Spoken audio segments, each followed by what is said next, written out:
বর্তমান আউট হয়ে গেছে। এখন ভবিষ্যতে বিদেশে পলায় আছে, তারপরেও বর্তমানের বাড়ি ঘর ভাঙ্গা চুরমার করে দিচ্ছে। জোরে খান কথা ঠিক কিনা? আজকে তো আমি আশ্চর্য হয়ে গেছি। আজকে 32কে 36 করে দিছে। 32 কত করে দিছে? 36। একবার বুলডোজার দিয়ে মাটির সঙ্গে গুড়াই দিছে। এখান থেকে আমাদের সতর্ক হতে হবে। বর্তমানে কি হলো রে? বর্তমান মনে করতেছি কি হলাম রে? কিছুই না, কিছুই হয়নি। শুধু বর্তমানকে নিয়ে যারা অহংকার করেছে তাদের অবস্থায় কিন্তু খারাপ আমরা দেখেছি। জোরে কান ঠিক কিনা? যেরকম এর আগে যে সরকার ক্ষমতায় ছিল, তাই কিন্তু বর্তমান নিয়ে খুব অহংকার করছে।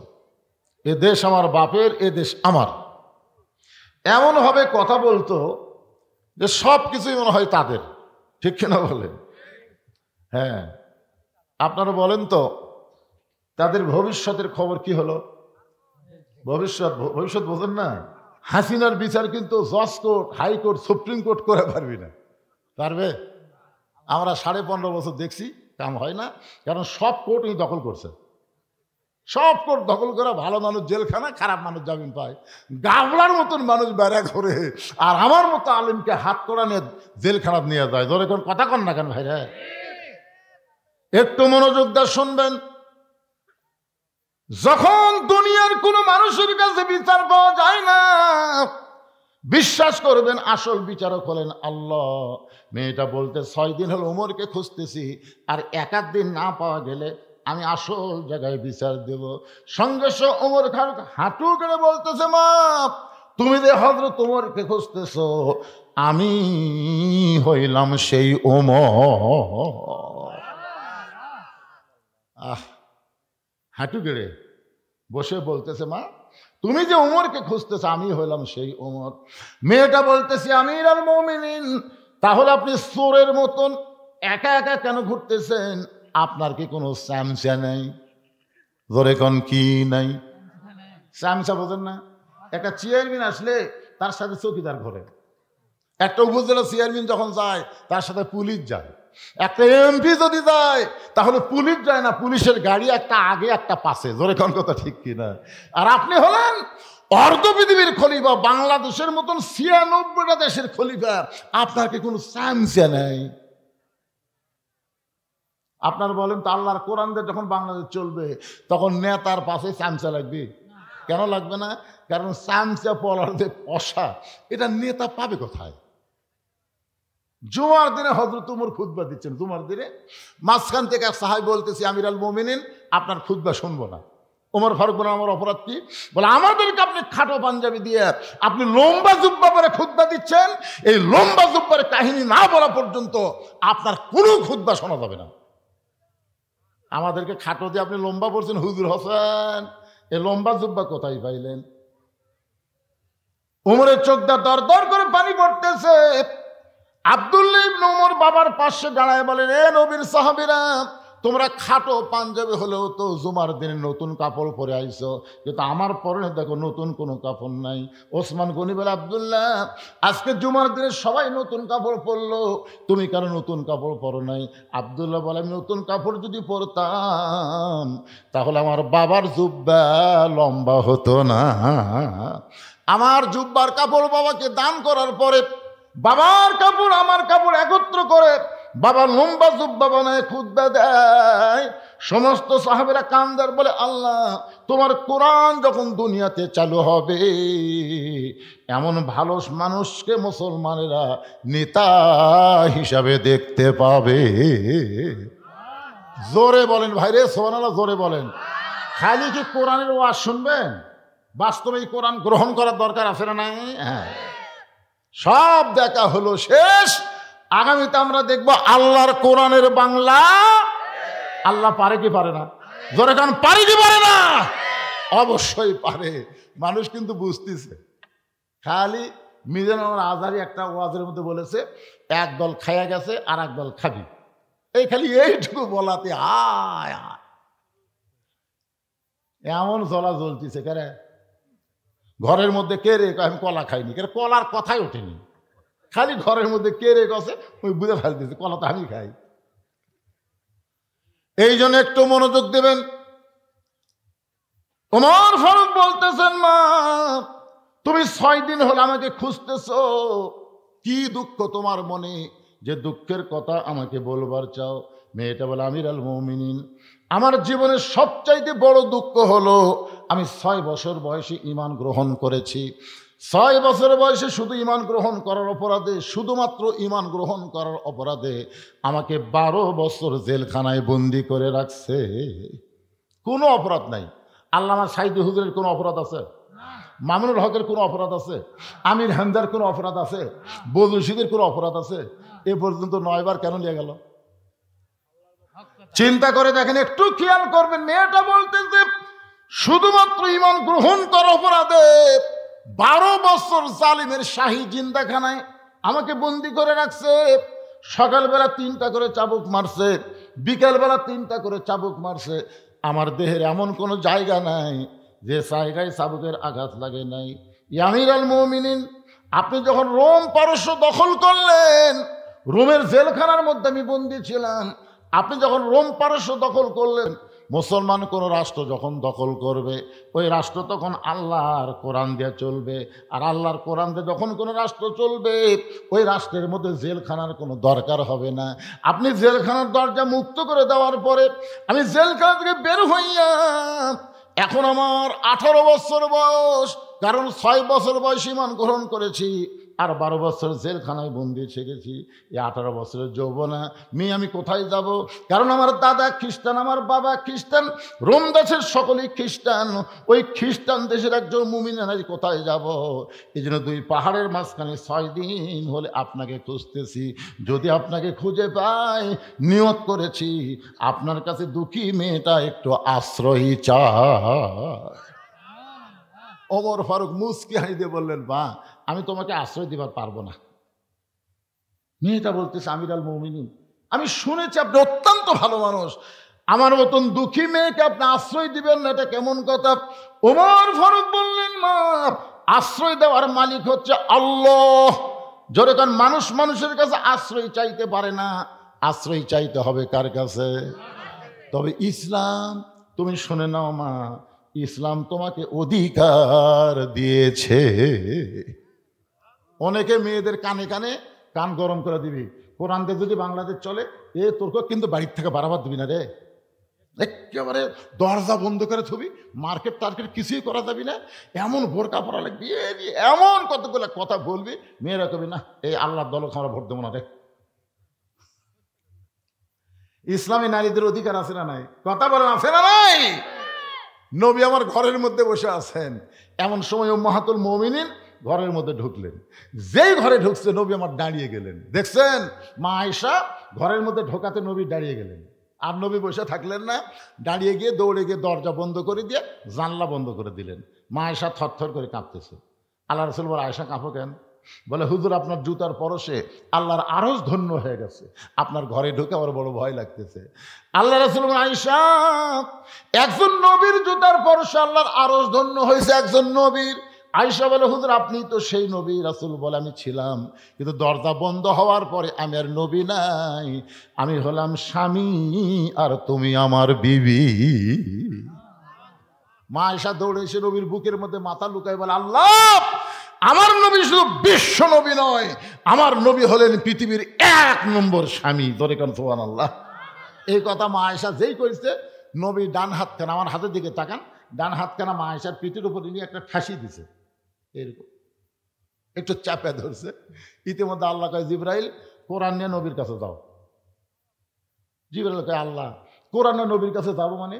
এই জিবরাইল, নবী ঘরের মধ্যে যে আমল করতেছে, এই আমলের কারণে আমি আল্লাহর আরশ খুশি হয়ে গেছে, যার কারণে নবীর উপর আয়াত নাজিল করতেছি।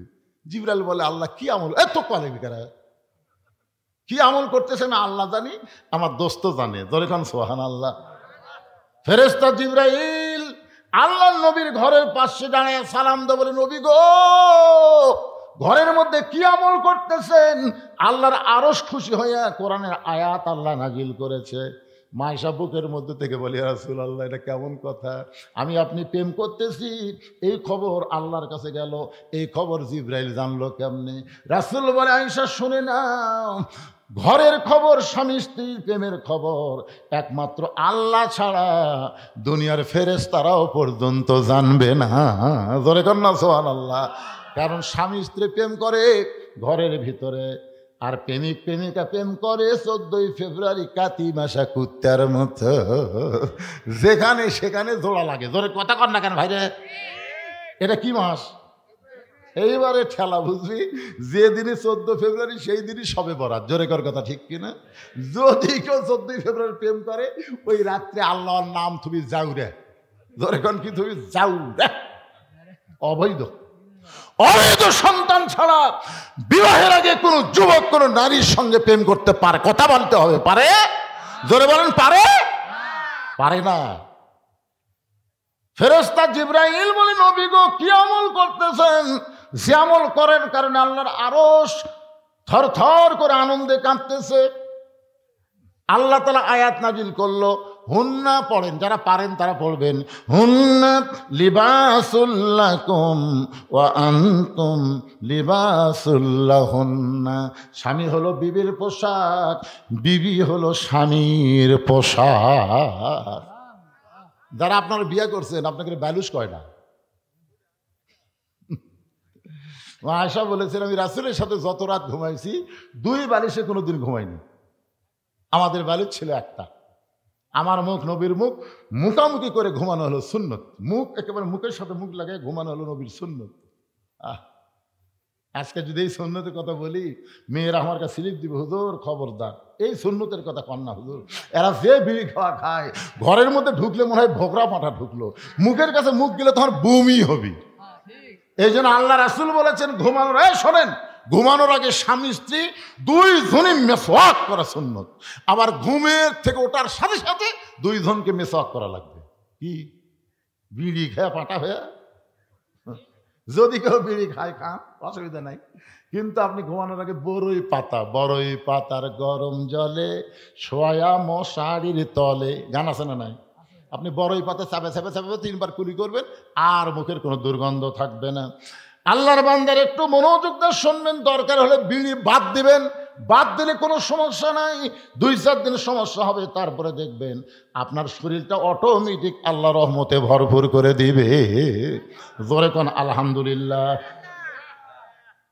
মেয়েটা বলতেছে, আমিরুল মুমিনিন, ইসলাম আমাকে কি অধিকার দিল? ওমর ফারুক বললেন, মা, বহু অধিকার তোমাকে ইসলাম দিয়েছে, কিন্তু 1 নম্বর অধিকার হলো 18 বছরের যৌবন নারীর জন্য, ভালো করে শোনেন, 18 বছরের যৌবন নারীর জন্যে ভালো একটা ছেলের সঙ্গে বিবাহ বসা। মেয়েদের অধিকার অনেক আছে না নাই? 1 নম্বর অধিকার, মেয়েটার বয়স কত?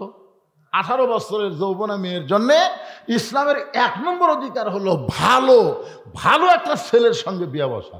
ভালো সুন্দর একটা ছেলের সাথে না, ভালো ভালো ছেলের চরিত্র হলো 1 পয়সাও ডিমান্ড নেবে না, মহারণা নগদ দিবে। আপনার এলাকায় ডিমান্ড বোঝেন আপনারা? মহারণা বোঝেন?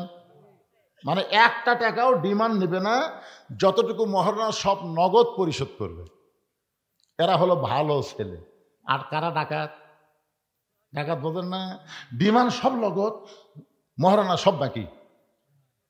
ডিমান্ড সব নগদ আর মহারণা কি? সব বাকি। আপনারা বলেন তো, নবীর সবচাইতে গরিব জামাইয়ের নাম হলো হযরত আলী। নাম কি? আল্লাহ রাসূল যখন বললেন, আলী রে, ধনী ধনী ছেলেরা আমার ফাতেমাকে বিয়ে করবার চাইছিল, কিন্তু আল্লাহ তাদের অ্যালাউ করেনি রে আলী, তোকে আল্লাহ পছন্দ করে ঘটকালি করেছে, আমার কলিজার সঙ্গে তোর বিয়ে হবে। আলী বুড়া আঙ্গুল দেখালে মাটি খাবে। রাসূল কই, বুড়া আঙ্গুলে ভর দিয়ে কি করিস? হচ্ছে, হুজুর, আমার মনের মধ্যে একটু কামনা আছিল। আল্লাহ রাসূল বলেন, মহারণা বিয়ে তো করবার চাই, ভালোই মহারণা। আমার কি আছে আল্লাহ রাসূলই ভালো জানে। কি আছে মানে? মহারণা দেওয়া লাগবে।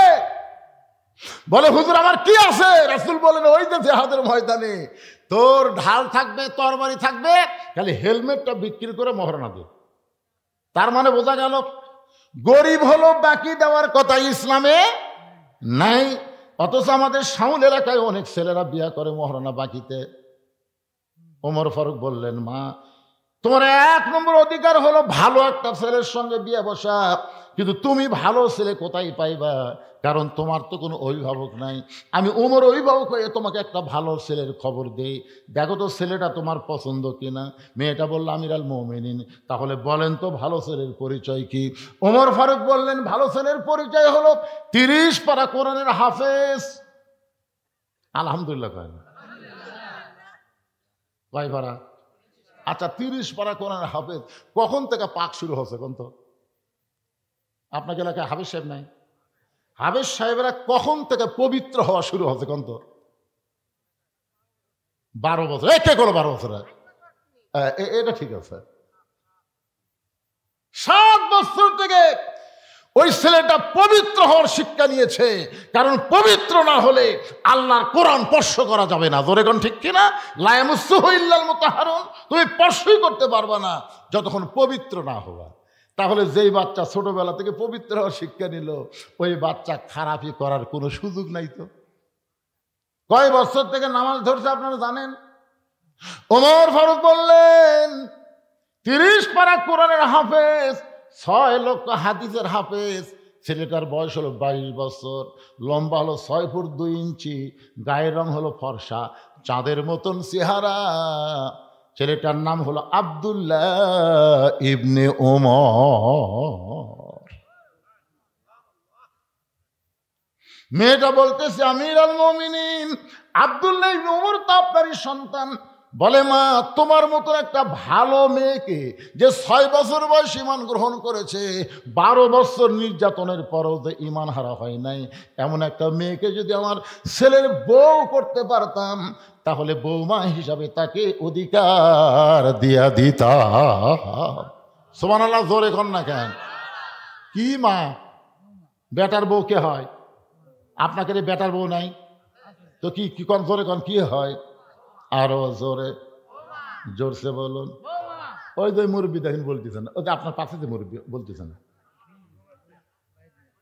এই জন্যই বলতেছে না যে হুজুর বৌমা হয়তো উমরের সময় হয়েছে, কিন্তু বর্তমান আর বৌমা হয় না, বউ দাজ্জাল হয়। জোরে কোন কথা ঠিক কিনা?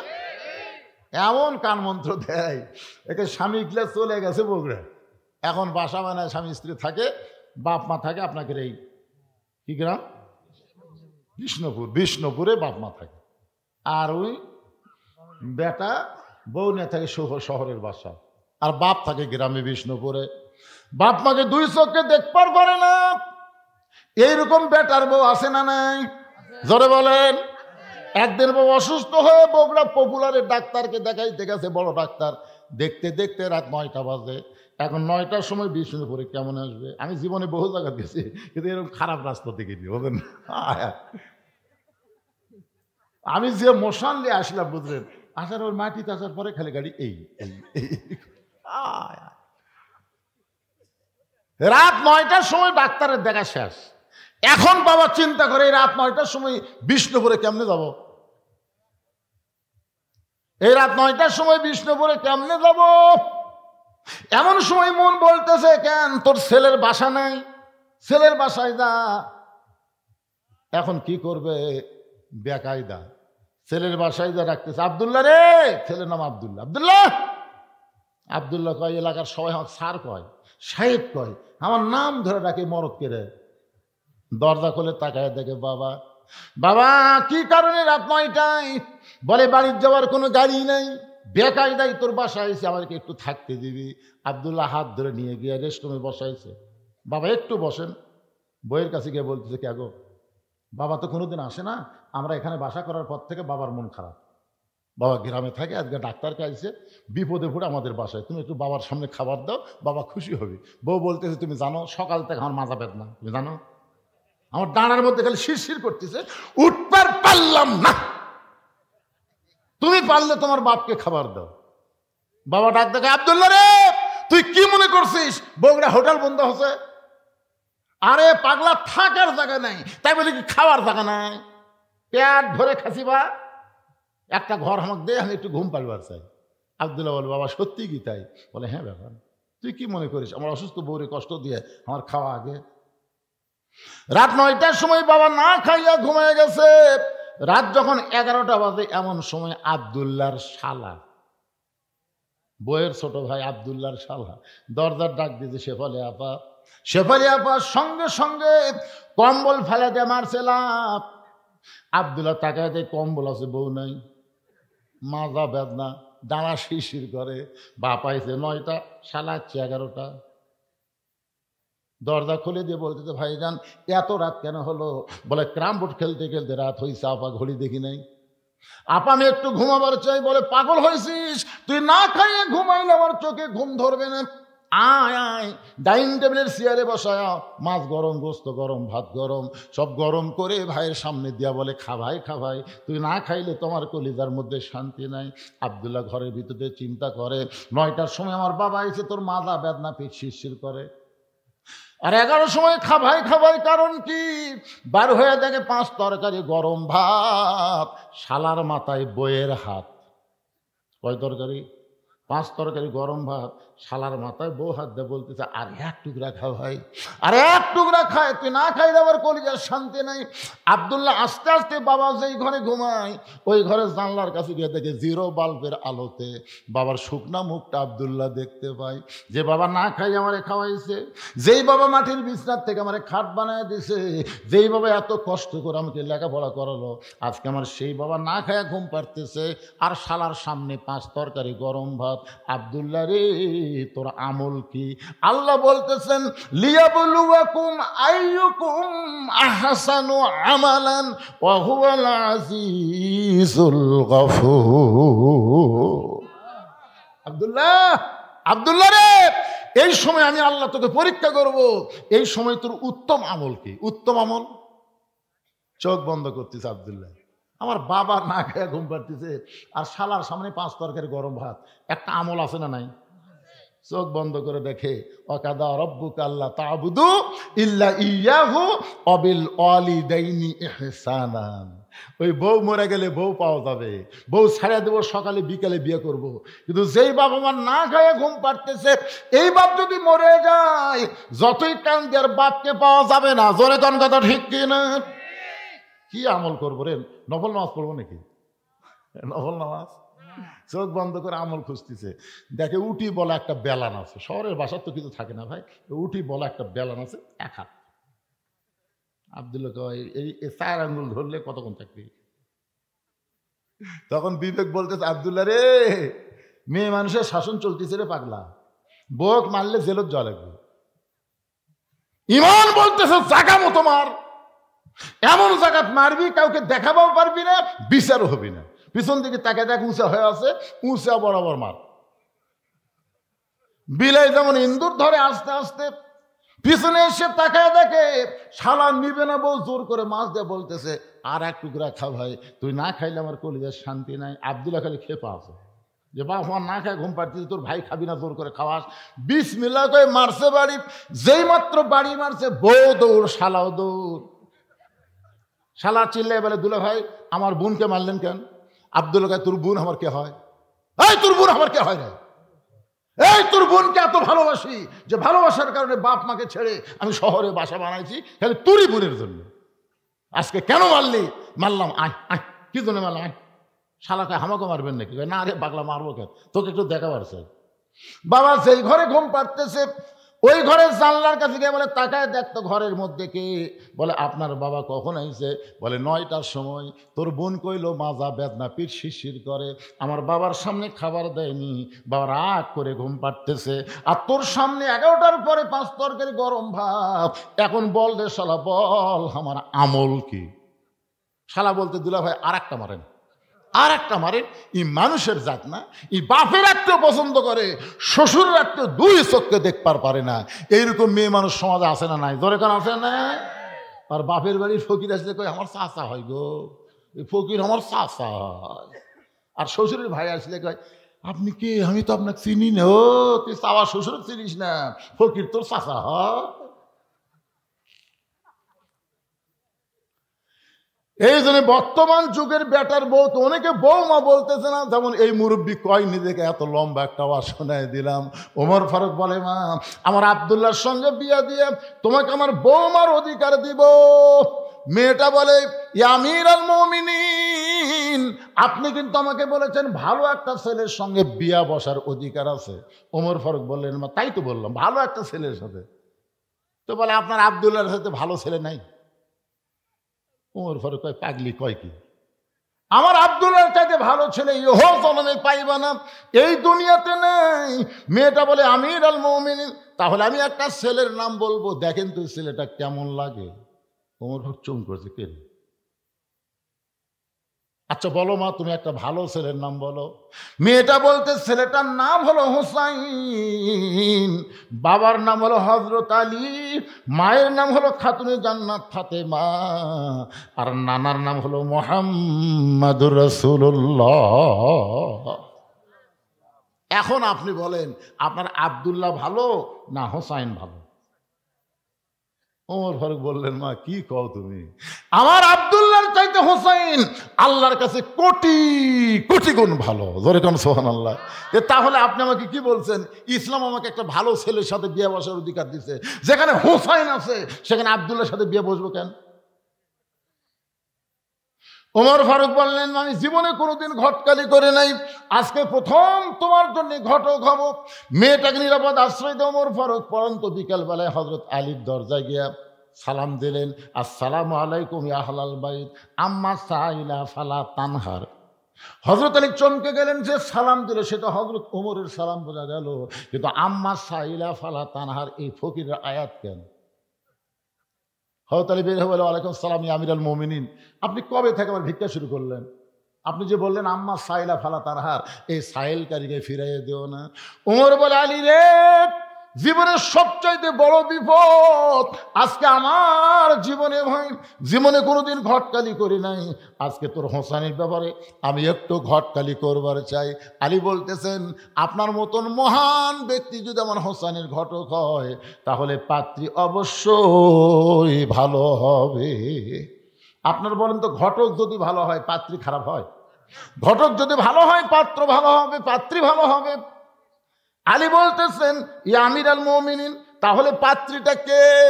বলে, এক নম্বর গুণ হলো আমার আব্দুল্লাহকে এলাও করে না। পাত্রী এক নম্বর গুণ হলো আমার আব্দুল্লাহকে পছন্দ করে না। 2 নম্বর গুণ হলো 6 বছর বয়সে ঈমান গ্রহণ করেছে। আর 3 নম্বর গুণ হলো 12 বছর ঈমানের পরীক্ষা দিয়েছে। এত নির্যাতনের পরও এক মুহূর্তের জন্য ঈমান হারা হয়নি। আলী বলতেছে, আমিরুল মুমিনিন, আসলে আমি মনে মনে এমন একটা মেয়েকেই খুঁজতেছিলাম হোসেনের বউ হওয়ার জন্য।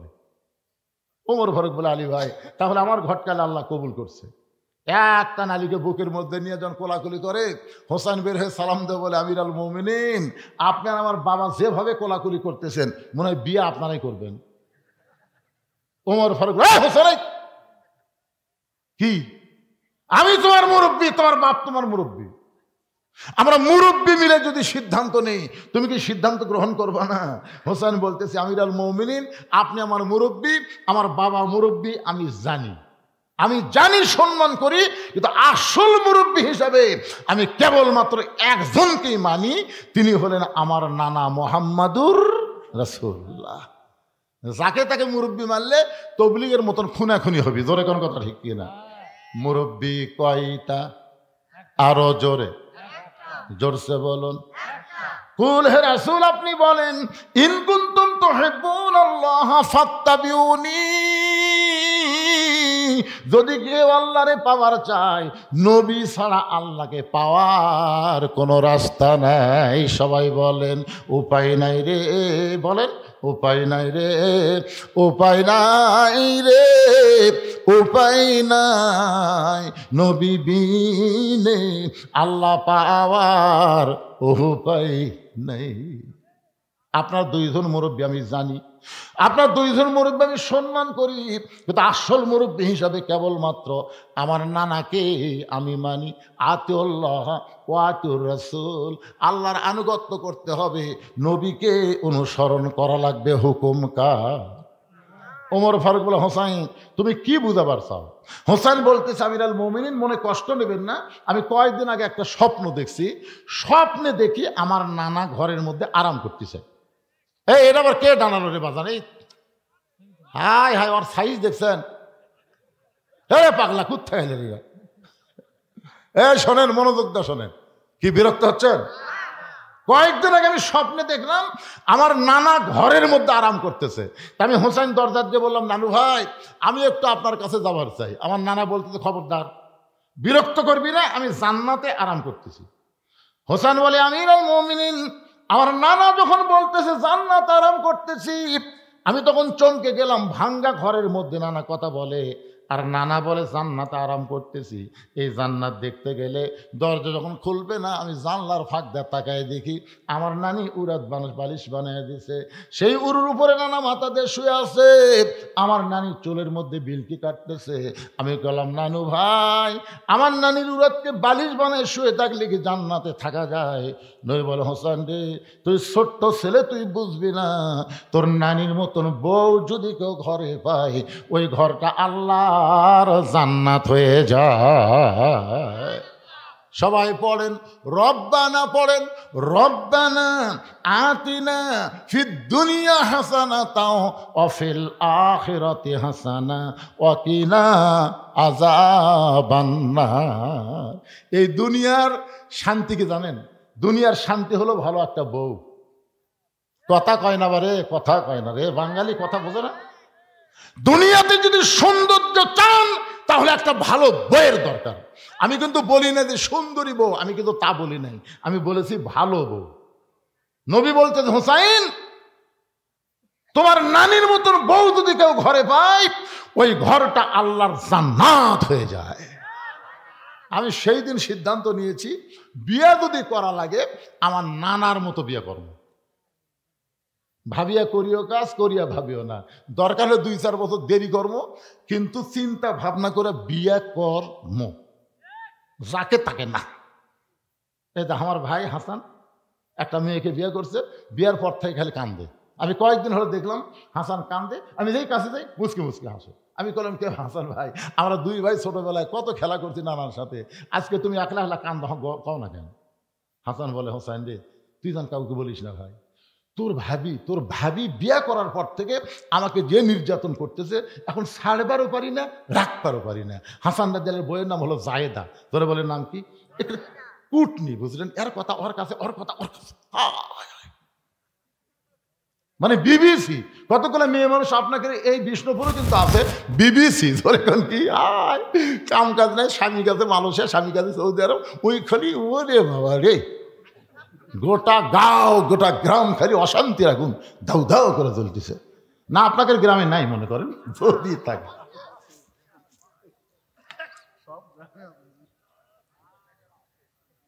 দৌড়ে গিয়ে হযরত আলীর হাতটা ধরে বলতেছে, বাবা আপনি সত্যি করে বলেন তো আমার মা আপনার কেমন বউ ছিল? ও বাবা আপনি সত্যি করে বলেন তো আমার মা আপনার কেমন বউ ছিল? বাবা আপনি ভালো বউ পাচ্ছেন, আমার নানাও ভালো বউ পাচ্ছে, আমি হোসাইন ভালো একটা মেয়েকে বিয়ে করতে চাই। ওমর ফারুক বলে, হোসাইন আমি যেই মেয়ের ঘটকালি করতেছি বাবা এই মেয়েটা অত্যন্ত ভালো হবে। হোসাইন বলতেছে, আপনি ভালো বললে হবে না, আমাকে ভালো বলা লাগবে। ওমর ফারুক বলে, হোসাইন তুমি মেয়ে কি দেখছো নাকি? না দেখে তুমি কেমনে বলছো? হোসেন বলে, আমিরুল মুমিনিন মনে কোনো কষ্ট নিয়েন না, আমি সিদ্ধান্ত নিয়েছি আমি সেই মেয়েকে বিয়ে করব যে আমার 3টা প্রশ্নের উত্তর দিবার পারবে। ধরে বলেন কয়টা? ওমর ফারুক বলে, হোসেন কি 3টা প্রশ্ন করবে? হোসেন বলতেছে, যাকে বিয়ে করব তার সামনে প্রশ্ন আউট হবে, দুনিয়ার অন্য কোনো মানুষের কাছে প্রশ্ন আউট করব না। ওমর ফারুক বলে, আলী ভাই তোমার হোসেন যে 3টা প্রশ্ন করবে এ সম্পর্কে তোমার জানা কি? আলী বলতেছে, জীবনের প্রথম শুনলাম। ওমর বলতেছে আমিও জানি না, তুমিও শোনো নাই, তাহলে এই প্রশ্নের উত্তর মেয়েটা কেমনে দিবে? আমার ঘরটা আল্লাহ কবুল করে নাই। কানতে কানতে মেয়েটার কাছে গিয়ে বলে, আল্লাহকে স্বামী হিসাবে কবুল কর, আল্লাহ তোর দুনিয়া আখিরাত শান্তি দিবে। মেয়েটা বলতেছে আমার কোনো আপত্তি নাই, খালি একটা বার বলেন হোসেনের চাইতে ভালো, আমার আব্দুল্লাহ হোসেনের চাইতে ভালো। ওমর ফারুক বলে, মা কেমনে বলবো যেটা ভালো না, কেমনে বলবো?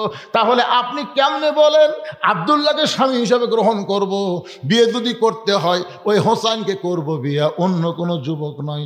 ওমর ফারুক বলে, মা হোসেন এমন একটা যুবক দুনিয়ার সব মেয়েকে বিয়ে করবে না, যে মেয়েটা 3টা প্রশ্নের উত্তর দিবে তাকেই বিয়ে করবে, অন্য কাউরে করবে না। যে প্রশ্ন আমি ওমর জানি না, তার বাবাও জীবনে শোনে নাই, তাহলে তুমি কেমনে উত্তর দিবে? মেয়েটা ঘরের ভিতর থেকে বলে, আমিরুল মুমিনিন, হোসেন কি 3টা প্রশ্ন করবে আমি জানি না, তবে আমার ঈমান বলতেছে আমি না পারলেও আমার আল্লাহ পারাবে। কি মনে করতেছেন? এরই নাম হলো ঈমান। আমরা গত বছরও চিন্তা করিনি যে 5ই আগস্টে হাসিনা এইভাবে পলাবে। জোরে কথা কর না কেন? আমাকে এত দুর্বল ঈমান ভাইরে, চিন্তা করে দেখেন রংপুরের আবু সাইদ ঈমানের বলে বলিয়ান হয়ে সর্বপ্রথম বাতিলের অস্ত্রের সামনে দাঁড়াইছে। জোরে কোন কথা ঠিক কিনা? এইভাবে আমি রাসূল একটা হাদিস পড়েছি যে শহীদের মৃত্যু যন্ত্রণা একটা পিঁপড়া কাটার চাইতে বেশি না। এটা আবু সাইদকে দেখে বোঝা গেল আসলে তাকে গুলি করতেছে, একটাবার ও বাবারে মারে চিল্লাচিল্লি করতেছে না, গুলি করতেছে আর সামনের দিকে আসতেছে। জোরে কোন কথা ঠিক কিনা? 3য় গুলি করার পরে 2 ছেলে এসে যখন ধরলো তখন ছেলেটা পড়ে গেল, তার মুখে কোনো আহাউ শব্দ নেই। এখান থেকে বোঝা গেল আবু সাইদের জীবন দেওয়া আল্লাহর পছন্দ হওয়ার কারণেই ফ্যাসিস্ট হাসিনাকে আল্লাহ বাংলাদেশ থেকে আমাদের মুক্ত করার জন্য আসল জাগাত পাঠাছে। জোরে কোন কথা ঠিক কিনা? যেখানকার মাল সেখানেই গেছে।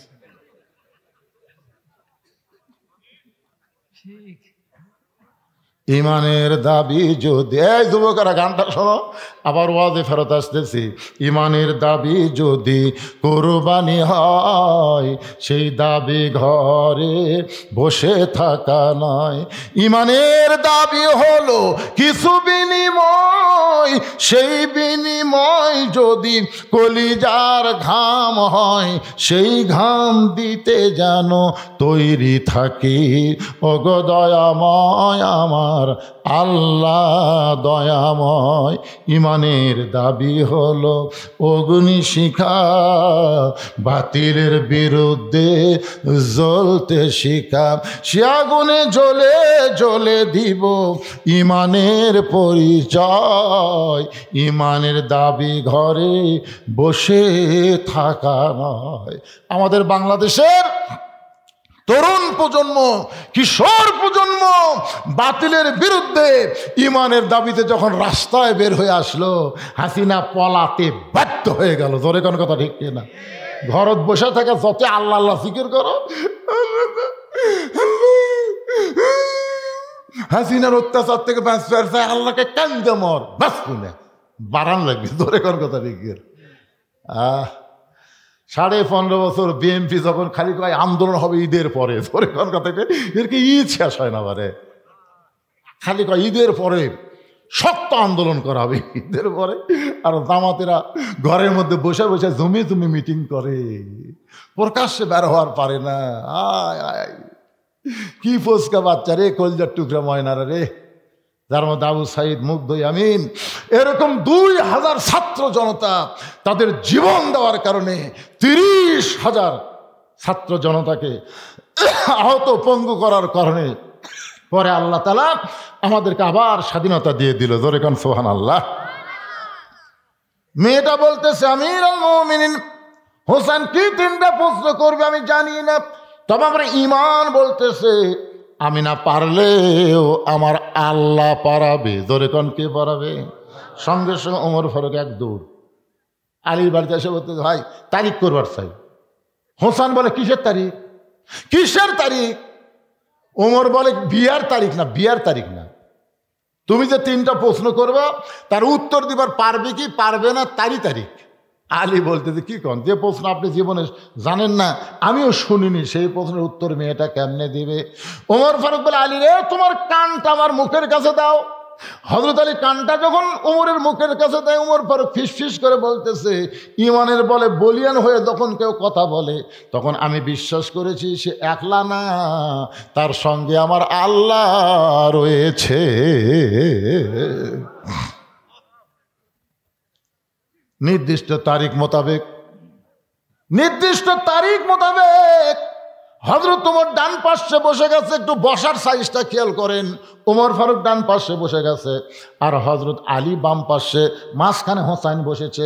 সামনে একটা চাদর দেওয়া হলো, ওই চাদরের ওই পারে ওই 18 বছর বয়সের যৌবনা মেয়েটা বসে গেল। আপনারা খেয়াল করছেন ডান পাশে কে? কেবল কথা কি শুনবার পাচ্ছেন না? ডান পাশে কে? হযরত ওমর। এই বলার পাশে কারণ আছে বাজান, ইন্না লিল্লাহি ওয়া ইন্না ইলাইহি রাজিউন। বোঝা লাগবে না? এটা বিপদ আপদের দোয়া। এটা মানুষ মরার পর আয়াত না, বিপদ আপদ মুসিবতের আয়াত। জোরে বলেন কথা ঠিক কিনা?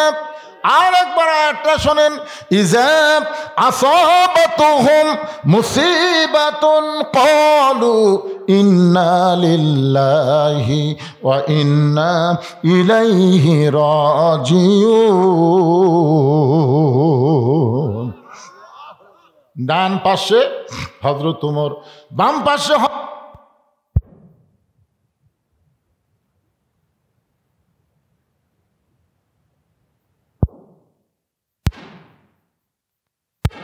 সামনে চাদর দেওয়ার কারণ কি সবাই বলেন?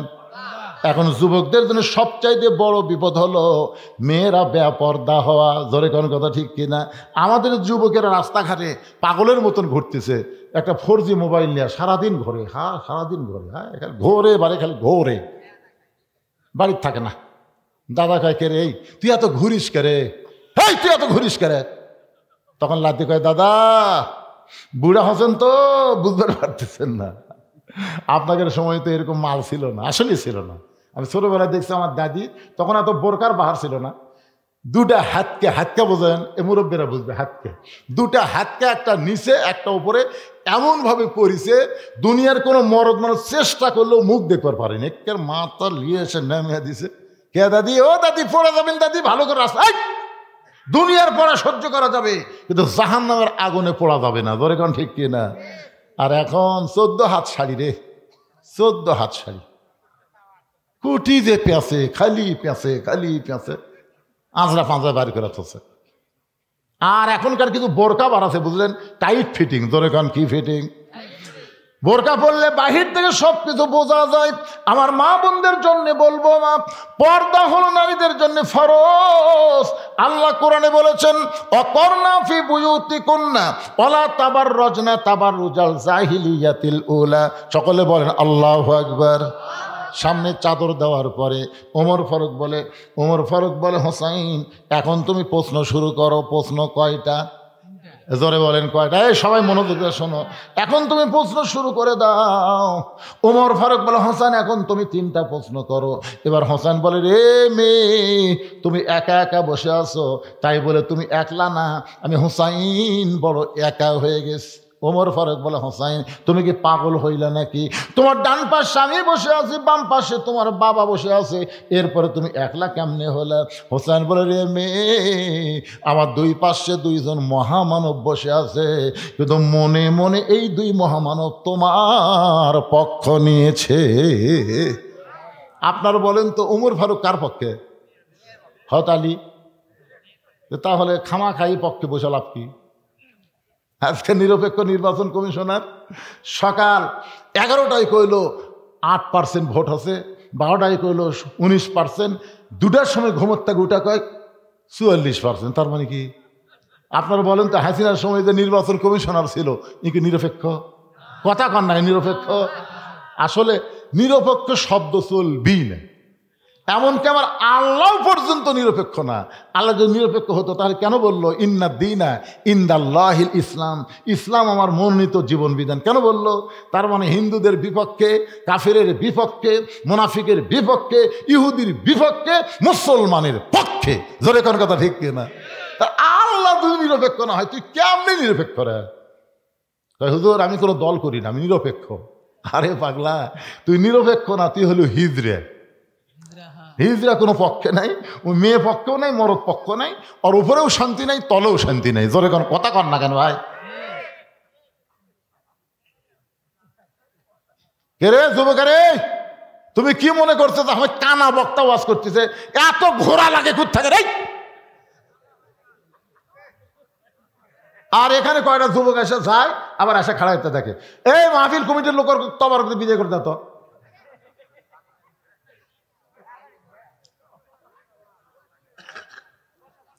কি বিরক্ত হচ্ছেন? আজকে একটা মাহফিল দেখতেছি, রাতের মাহফিলের লোক কখনো বাড়ে না, কিন্তু আজকে দেখতেছি বাড়তে বাড়তে মনে হয় ঠেকে গেল। ও পোলা খাওয়ার জন্যে, একেবারে পোলা খাওয়ার জন্য এত রাত কষ্ট করে কি দরকার? হ্যাঁ, সবাই একটু মহব্বতে জিকির করেন, লা ইলাহা ইল্লাল্লাহ, জোরে লা ইলাহা ইল্লাল্লাহ, লা ইলাহা ইল্লাল্লাহ, লা ইলাহা ইল্লাল্লাহ, লা ইলাহা ইল্লাল্লাহ, লা ইলাহা।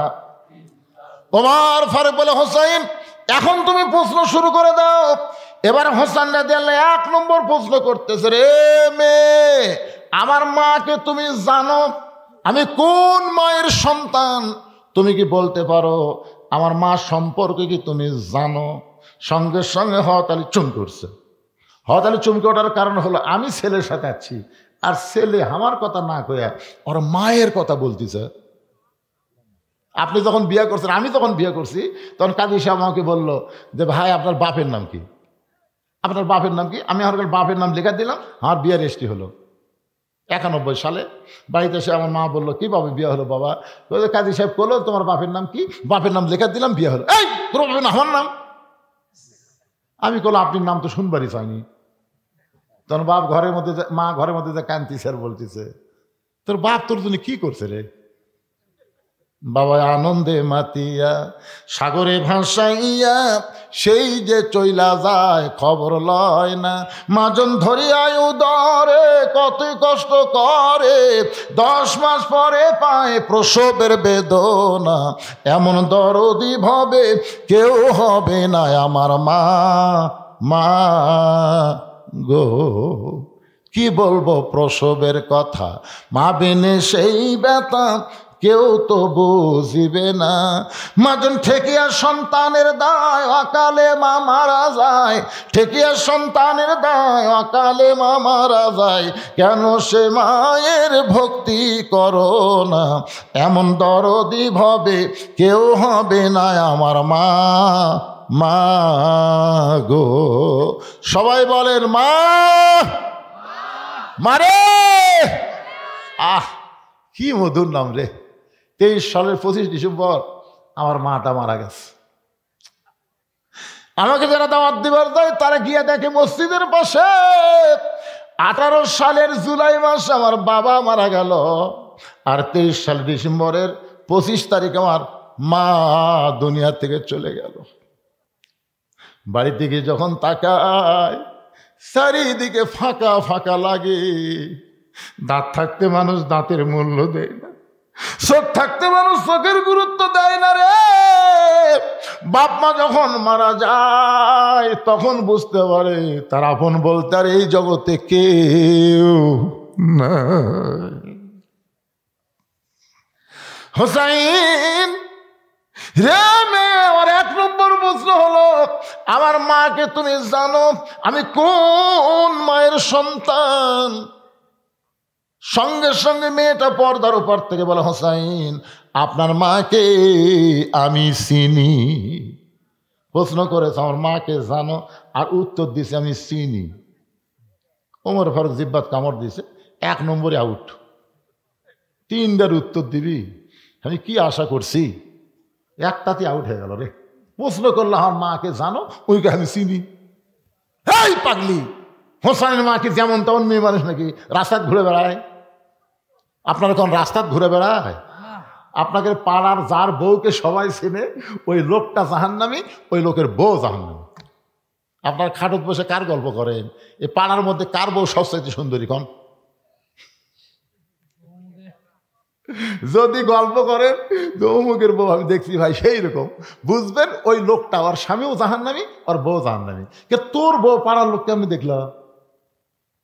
বউ দেখানোর জিনিস, কতক্ষণ দেখানোর জিনিস। গভীর রাত্রে হযরত আলী ফাতেমাকে দাফন করেছে। দিনের বেলায় কবর দিলে চলবে না, রাতের বেলায় দাফন করা লাগবে। রাতের বেলায় ফাতেমা দুনিয়া থেকে বিদায় নিল, রাতের বেলায় দাফন করার পর হযরত আলী বলে, আল্লাহ এই ফাতেমাকে তুমি কবুল করো। দোয়া শেষ করে তাকায় দেখে সামনে কয়েকটা পুরাতন কবর দেখা যায়।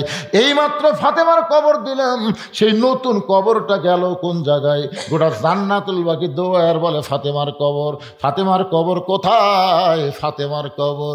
কে যেন ডাকতে বলে, আলী রে ফাতেমা পর্দানিশি, আমি আল্লাহ জোহরা ডিগ্রি দিয়া ফাতেমার কবরটাকে কিয়ামত পর্যন্ত পর্দা করে দিয়েছি। যে ফাতেমার কবরের খবর কেউ জানে না, সেই ফাতেমাকে বলতেছে আমি চিনি। হযরত আলীর চোখ দিয়ে দর দর করে পানি পড়তেছে। আলী মনে মনে চিন্তা করে, আমার বউ হওয়ার পরেও আমি তাকে পুরাপুরি চিনবার পারিনি। হয়তো আলী বলতেছে ফাতেমা আমার বউ ছিল, তারপর আমি পুরাপুরি চিনতে পারিনি। আর এই মেয়েটা বলে আমি চিনি। ওমর ফারুক বললেন, মা হোসেন কি প্রশ্ন করলো আর তুমি কি উত্তর দিলা? মেয়েটা বলে, হোসাইন আপনার মায়ের চোখের ভুরু জোড়া ছিল, আপনার মায়ের বাম গালে কালো একটা তিল ছিল, থুতুনির তলে লাল একটা দাগ ছিল। আলী বলতেছেন, মা যা বলছিস বলছিস মা, আর বলিস না, কারণ আমাদের তিনজনের মধ্যে একজন পরপুরুষ আছে। সুবহানাল্লাহ বলেন। পরপুরুষের নাম কি? জোরে বলেন, নাম কি? যে ওমর সম্পর্কে রাসূল বলেছেন, আমার পরে কেউ যদি নবী হতো লাউকানা ওমর, ওমরকে আল্লাহ নবী বানায় দিত। সেই ওমর যদি পরপুরুষ হয়, তাহলে মুরিদের বইয়ের কাছে পীর কোন পুরুষ? কথা কয় না। বাংলাদেশে তিনটা জিনিস আপনার দেখবেন। একটা হলো, মনে যান কষ্ট নেন না, আমি গোটা বাংলাদেশ যাচাই বাছাই করে এটুকু বুঝবার পারছি, ভালো ডাক্তারের বইয়ের কোনো দিন সিজার লাগে না। কারণ ডাক্তার জানে সিজার করে বাচ্চা হলে মায়ের ক্ষতি, বাচ্চারও ক্ষতি। এই জন্য ভালো ডাক্তারের বইয়ের সিজার লাগে না। মৌলানাদের বাড়িতে কোনো দিন মিলাদ হয় না, আমি দেখছি খেয়াল করে। আর 3 নম্বর হলো, পীরের বউ কোনো দিন মুরিদ হয় না। দেখবেন আপনারা, কারণ পীরের বউ জানে আমার পীর মাঝে মধ্যে মুরিদের বইয়ের দিকে চোখ মারে, এই লুচ্চার হাতে মুরিদ হম। আর একটা হলো, মৌলানাদের বাড়িতে মিলাদ হয় না, এরা পরের বাড়িতে পড়ায় কিন্তু নিজের বাড়িতে হয় না। আর একটা হলো, ডাক্তারের বইয়ের সিজার লাগে না। ধরে কান কি লাগে না? কথা কয় না রে বারে। এই পিছনে গল্প করতেছি, শেষ করে দেবো না? 12টা পর্যন্ত চুক্তি আছে তো, আর কয় মিনিট? আরে কয়টা বাজবে? ও শেষ হচ্ছে। বিরক্ত হচ্ছেন? 3টা প্রশ্নের উত্তর শুনে যাব, রাজি আছেন? 3 প্রশ্নের উত্তর 3 ঘন্টা লাগবে না। বক্তা চাইলে 10 মিনিটের মধ্যে মুড়ে দিবার পারবে। পালা মুড়ান, ঝড় আসতেছে, ঝড় বৃষ্টি হচ্ছে, তাড়াতাড়ি পালা মুড়ান লাগবে। জোরে কোন কথা ঠিক না? থাপথুপ থাপথুপ দিয়ে বোঝা তুলে দিলে হয়ে গেল রে পাগলা। তা আপনারা কি মনে করেন আমি থাপথুপ করে বোঝা তুলে দিতে পারবো না? পারবো পারবো। কি কন, 42 বছর হচ্ছে আমার ওয়াজের বয়স পাগলারা।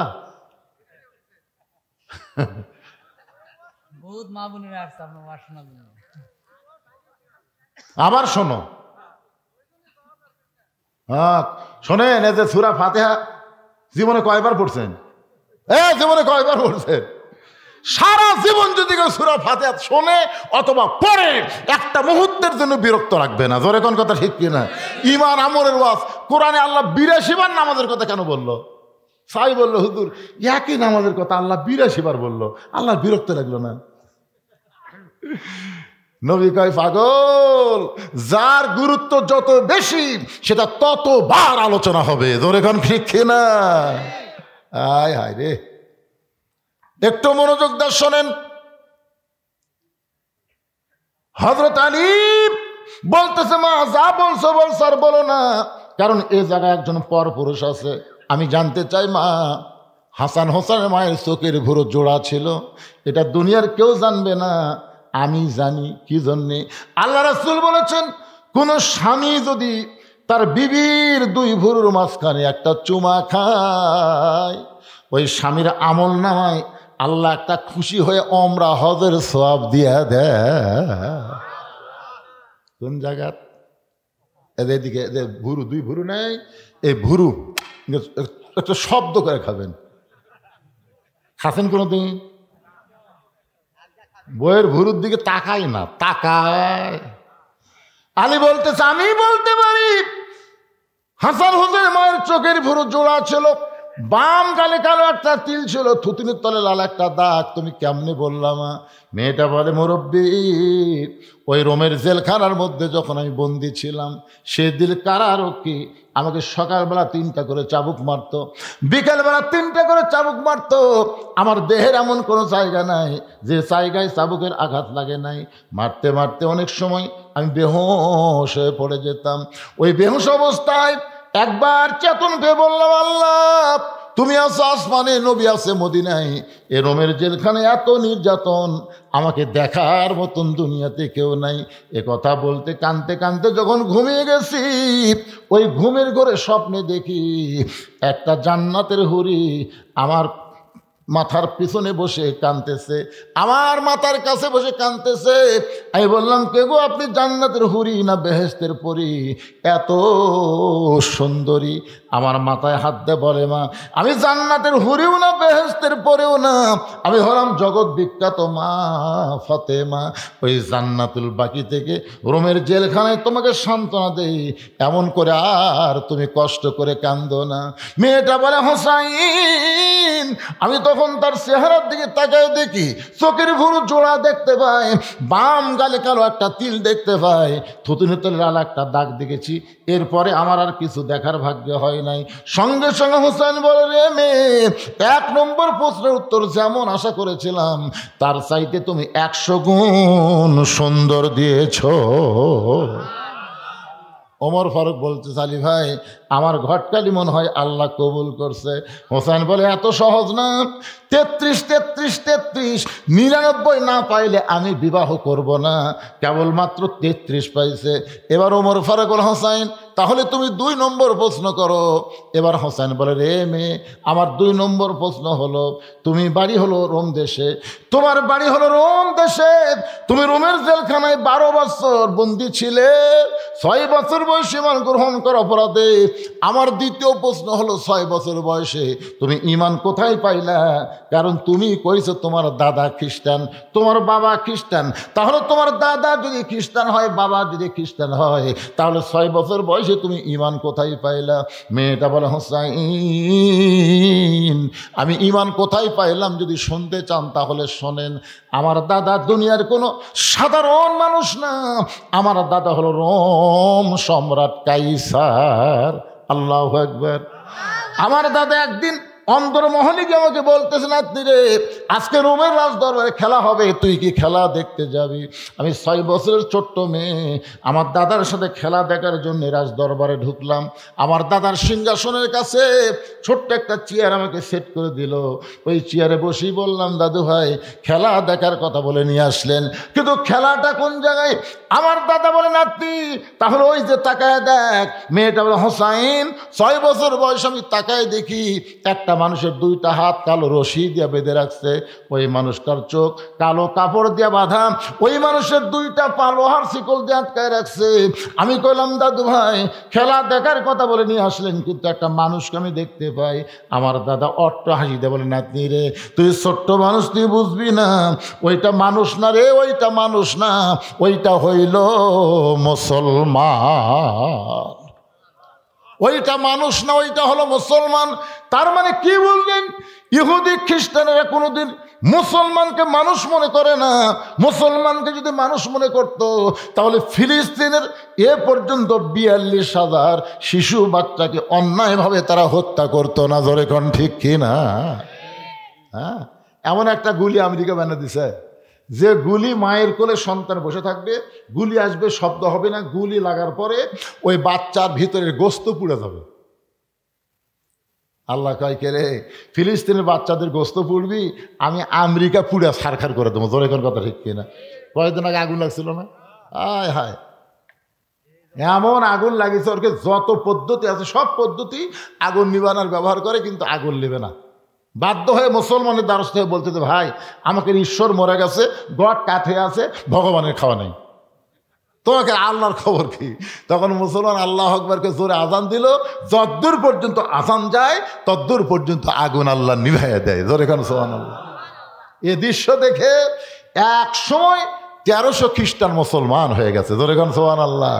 আপনার বলেন তো, আমাকে আল্লাহ আছে না নাই? তোমরা ফিলিস্তিনের বাচ্চাদেরকে আগুন ধরায় দিবা, তোমাদের দেশ আল্লাহ আগুনে পুড়ে ছারখার করে দিবে। জোরে খান ঠিক কিনা? ভারত বলেছে আলু বন্ধ, পেঁয়াজ বন্ধ, চিনি বন্ধ, আল্লাহ কই পচা খা।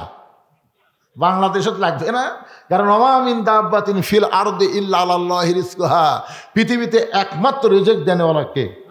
আরো জোরে। আল্লাহ কোরআনে বলেছেন, ফালিয়াবুদু রব্ব হাযাল বাইত আল্লাযী আত'আমাহুম মিন জু'ইন ওয়া আমানাহুম মিন খাউফ। ওই ঘরের মালিকের তোমরা গোলামি করো। এই ছেলেরা নামাজের কথা আসতেছে, ওই ঘরের মালিকের তোমরা গোলামি করো। যদি তোমরা গোলামি করো, নামাজ পড়ো, সঙ্গে সঙ্গে আল্লাহ তোমাদের 2টা পুরস্কার দিব। 1 নম্বর পুরস্কার হলো তোমাদের রিজিকের কোনো পেরেশানি করা লাগবে না, তোমাদের কোনো দারিদ্রতা থাকবে না। 2 নম্বর পুরস্কার হলো ভারতের অ্যাটম বোমা, হাইড্রোজেন বোমা, কোনো বোমা তোমাদের ক্ষতি করতে পারবে না। যাবতীয় ভয় থেকে আল্লাহ পুরাপুরি নিরাপত্তা দিয়া দিবে।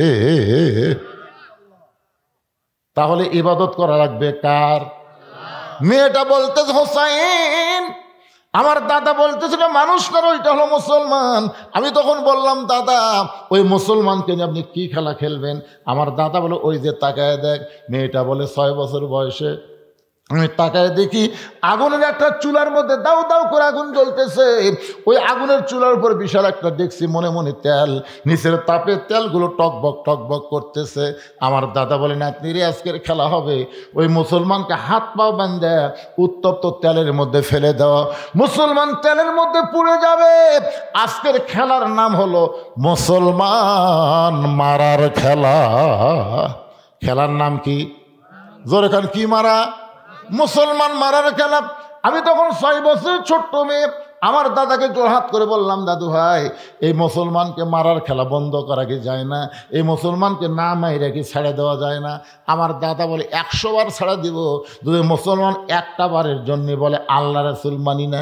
খালি একটা বারের জন্য বলবে আল্লাহ রাসূল মানি না, সঙ্গে সঙ্গে তোর হাতের দড়ি খুলে দিব, চোখের বাঁধন খুলে দিব, পায়ের শিকল খুলে দিব। আমি তখন ছোট্ট মানুষ, ওই মুসলমানের কাছে গিয়ে বললাম, মুসলমান তুমি কি জানো তোমাকে আগুন দিয়ে পুরানোর ব্যবস্থা করা হয়েছে, তোমাকে আগুনে পুড়ে ছাই করে দিবে। তুমি যদি বাঁচতে চাও একটা বারের জন্য বলো আল্লাহ রাসূল মানি না। মুসলমান চিল্লাই বলে, মা তুমি ছোট্ট মানুষ, তোমার কাছে জীবনের দাম বেশি, কিন্তু যারা মুসলমান হবে তাদের কাছে জীবনের চাইতে ইমানের দাম হলো কোটি কোটি গুণ বেশি। দরকার হলে আগুনের চুলার মধ্যে যাব, কিন্তু 1 মুহূর্তের জন্য আমার আল্লাহ রাসূলকে ছাড়ব।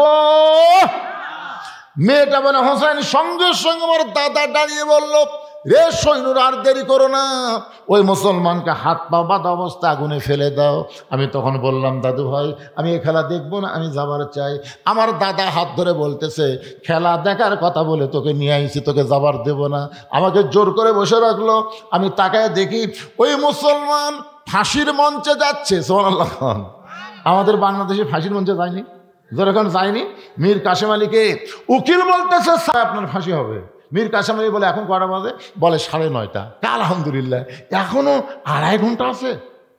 তাহলে একটা কাম করি ভাই, অযাতে এত সময় বসে থাকা লাভ নেই, আমি 2 ঘন্টা ঘুম পাড়ি। উকিল কয়, পাগলা নাকি রে, 2.5 ঘন্টা পর ফাঁসি হবি, তাই বলে 2 ঘন্টা ঘুম পাড়ি। মন খারাপ করে উকিল বাইরে গেছে। 2 ঘন্টা পরে উকিল ফাঁসির কন্ডম ছেলে এসে দেখে মীর কাসেম আলী নাক দেখা ঘুম পাড়তেছে। উকিল কয়, মাত্র 8 ঘন্টা আছে রে, যে নাক ডাকে ঘুম পাড়তেছে, এক তো ডাক না দিলে চেতন পাবি না। পায়ের বুড়ে আঙ্গুলো লড়াছে, লাভ দুটো বলতে, ভাই সময় হচ্ছে? না স্যার এখন 8 ঘন্টা। আলহামদুলিল্লাহ। ওযু করে 2 রাকাত নামাজ পড়ে, কোরআনের সূরা মুলকার মুজাম্মিল তেলাওয়াত করে জেলের মধ্যে যেই পাঞ্জাবিটা সবচাইতে ভালো ছিল ওইটা পরার পরে মাথার চুল হাসড়াই বলতে, ভাইজান চলেন যাই। উকিল কান্দের বলে, স্যার আপনি কি শ্বশুর বাড়ি যাচ্ছেন? আপনার ফাঁসি হবে, আপনার ফাঁসির কথা কি মনে নেই? মীর কাসিম আলী মুচকি মুচকি হাসের বলে, উকিল রে তুমি যেভাবে কাঁদতেছ মনে হয় ফাঁসি তোমার হবে, তুমি কান্দো কেন? ঘুমের মধ্যে আল্লাহ পাক আমাকে দেখাইছে ফাঁসির মাধ্যমে 8টা জান্নাতের দরজা আমাকে বরণ করে নিবে। যারা প্রকৃত মুসলমান হবে তাদের কাছে মৃত্যু কোনো বিষয় না, তাদের কাছে বড় বিষয় হলো ঈমান। ঈমানের সাথে আমাদের মৃত্যু মোকাবেলা করা লাগবে। ধরে কোন কথা ঠিক কিনা? মেয়েটা বলতে, হোসেন রে ওই মুসলমানকে হাত পা বাঁধা অবস্থায় আগুনের চুলার দিকে যখন নিয়ে যায় আমি তখন চক্ষু বন্ধ করলাম। এ দৃশ্য আমি দেখতে পারবো না, একটা জীবিত মানুষকে আগুনের চুলার মধ্যে মারবে আমি কেমনে দেখবো? চোখটা যখন চাপিয়ে ধরেছে এমন সময় একটা মধুর বাণী, মধুর বাণী, সবাই বলেন লা ইলাহা ইল্লাল্লাহু মুহাম্মাদুর রাসূলুল্লাহ। মেয়েটা বলে ওই মধুর বাণীটা আমার কানের মধ্যে ঢুকে আমার কলিজার মধ্যে ঢুকে গেল। আমি তখন দেখতে পাই ওই মুসলমানকে আগুনের চুলার মধ্যে ফেলে দিচ্ছে, কিন্তু মুসলমানের দেহ নামক খাঁচাটা আগুনের চুলার মধ্যে পড়ার আগে ওই খাঁচার পাখিটা কে যেন সযত্নে ধরে সবুজ রঙের একটা বাগানে উড়াল দেয়। এক দৌড়ে মায়ের কাছে গেলাম, বললাম মা যদি বাঁচবার চাও লা ইলাহা ইল্লাল্লাহ মুহাম্মদ রাসূলুল্লাহ। আমার মা কয়, কে রে তুই না তোর দাদার সঙ্গে খেলা দেখবার গেলি, এই মুসলমানের কলমা কোথায় পাইলি? এই কলমা যদি তোর বাপ তোর দাদা শোনে তোকে হত্যা করবে। আমি তখন বললাম মা এ কলমাওয়ালারা কোনোদিন মরে না, তাদের দেহ কবরে যাবে কিন্তু ভিতরের পাখির কবর হবে না। এই পাখির ইল্লিন নামক জান্নাতের বাগানে থাকবে। দরকার মারহাবা। তাহলে মানুষ মরলে ইন্না লিল্লাহ কেন করব? আমাদের দেহ যাবে কবরে, আমাদের রূহ পাখির কিন্তু কবর হবে না। এই পাখিটা যাবে ইল্লিন নামক জান্নাতের বাগানে। তাহলে বলেন তো মরা ভালো না খারাপ? এ দরকার ভালো না খারাপ? কারা কারা ঈমানের সঙ্গে মরতে চাই? দুই হাত তুলে আবার আল্লাহকে একটু দেখাবো। লিল্লাহে তাকবীর। হাত টান টান করে থাকেন তো, এই দুই একটা হাত খাতো দেখা যায় কে রে? মাশাআল্লাহ, হাত নামান। মাশাআল্লাহ, আলহামদুলিল্লাহ। এই দান বাক্স কিসের বাবা? এই দান বাক্স কিসের? আপনি মনে করছেন এমনি এমনি এসে দিয়ে দেবে?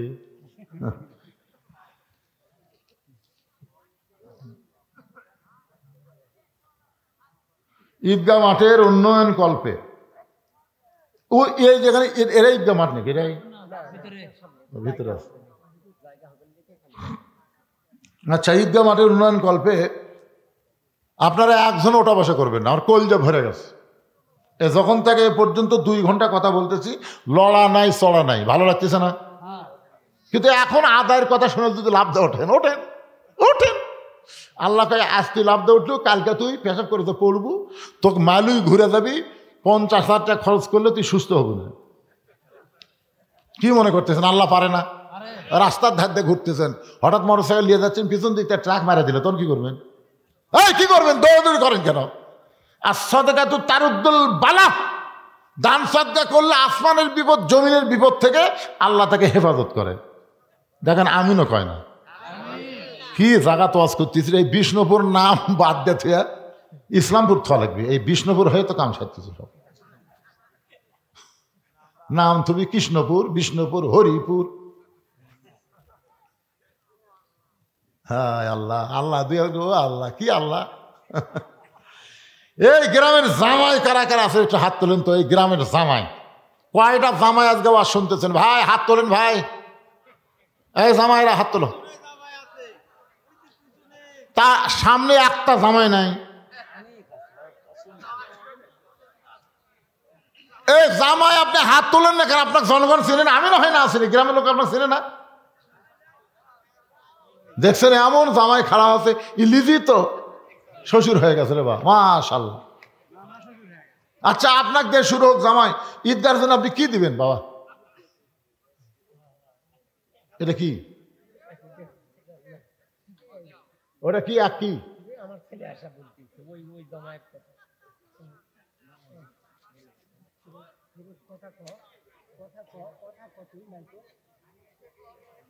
না, উনি যে এক দেখালো, একটা কি দেখালো?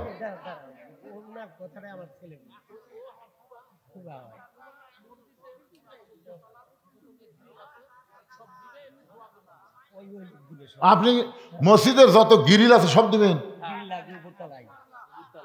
তো ঈদগার জন্য কি দিবেন? তো মসজিদের আদায় হচ্ছে না, তো ঈদগার আদায় পাওয়া।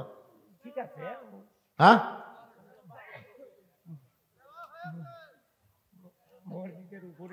এমন এক জামাই ধরলেন, যাইকে ডাঁটের জামাই, মসজিদে সব গ্রিল দিবি, আবার ঈদগার কাছে দেওয়া আছে, ওটা গল্প করে। এই সাইডে একটা জামাই নাই। হ্যাঁ,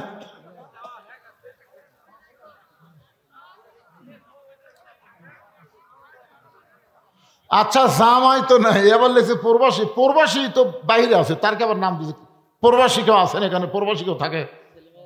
ও, প্রবাসী ছেলে মেয়েরা আছে। একটা জামাই পাওয়া গেল, মাশাআল্লাহ, ভালো জামাই। আর এই সাইডে একটা জামাই নাই। আচ্ছা, একটা হাত তোলেন না কেন বাজান? জামাইয়ের কথা লিখছে, গ্রামের জামাই। আপনার জামাই হয়ে যদি চুপ করে থাকেন, গ্রামের লোকজনই কি মনে করবে?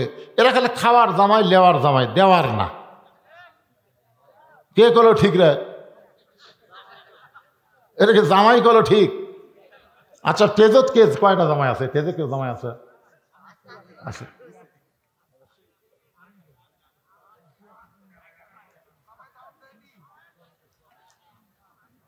এই গ্রামের যুবক, ও যুবক, ঈদগার মাঠের মেজা পাকা করা লাগবে, চারিদিকে প্রাচীর দেওয়া লাগবে। ঈদগার মাঠের কি অবস্থা আছে? ফাটা ফাটা হয়ে গেছে, ফাটা ফাটা। হাঁটুর মালি ঘুরে দেয় ফাটা ফাটা হলে। যুবক তোমরা বলো বাবা, একটা যুবক বলো, হুজুর ঈদগাহ মাঠের জন্য আমি 1000 টাকা দিলাম। বলো বাবা, বলো, সাহস করে বলো। ঈদগাহ মাঠের জন্য 5000 দিলাম। হাজী আলহাজ আব্দুল জলিল সর্দার। আলহাজ আব্দুল জলিল সর্দার 5000 টাকা ধরে বলেন মারহাবা, লিল্লাহি তাকবীর। যুবকের মধ্যে আর কেউ নাই? আমার সামনে একটা লোক পাচ্ছি না, একটা বেলা সাইডে আর একটা হলো পিছনে। কে দিল এটা? সুইটি বেগম, মাশাআল্লাহ। আমার মায়েরা ঈদের মাঠে নামাজ পড়ে নাকি? আপনাকে এলাকায় ঈদের মাঠে কি মেয়েরা নামাজ পড়ে? দেখেন, সুইটি বেগম নামাজ পড়ে না, কিন্তু পুরুষ মানুষ চেতনা দেখে সুইটি বেগম 1000 টাকা নগদে দান করেছে ঈদের মাঠের জন্যে। আল্লাহ মা সুইটি বেগমের দানকে আল্লাহ আপনি কবুল করেন। সকলে বলে আল্লাহুম্মা আমিন। এটাও ভাতিজি? নাম কি ভাতিজির নাম মনে নেই?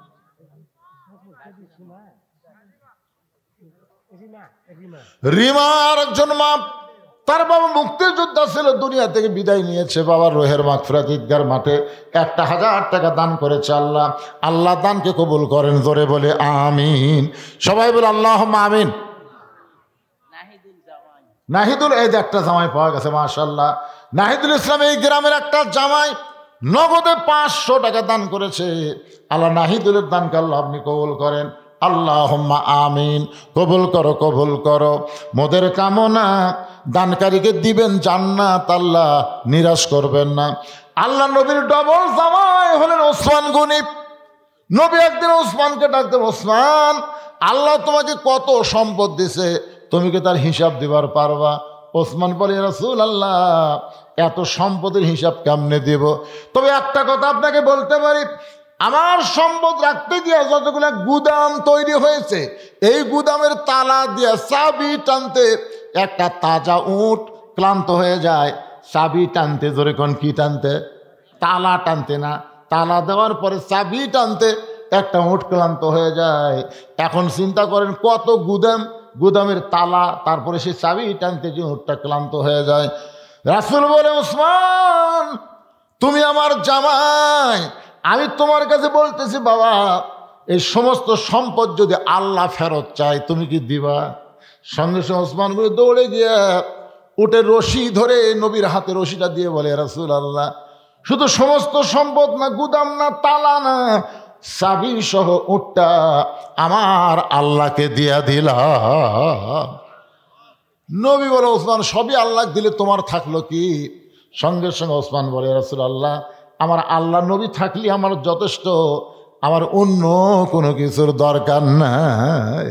ভাইজান আজকে পকেটে টাকা থুয়া দিবার চাচ্ছেন না, আল্লাহ কয় টাকা ঠিকই যাবে, কিন্তু ভালো জায়গা যাবে না তো।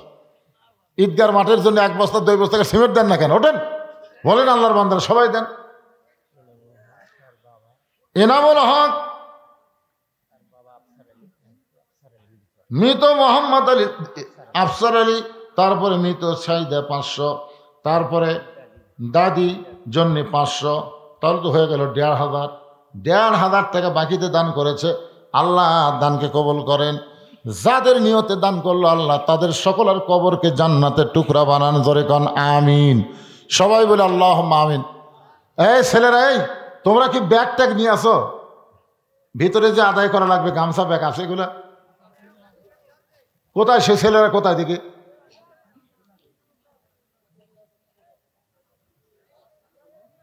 আপনাদের কাছে ছেলেরা ব্যাগ বা রুমাল নিয়ে যাবে, আপনারা 1 টাকাও দিবেন না। এরকম কোনো লোক আছেন যে হুজুর আমি 1 টাকাও দেবো না?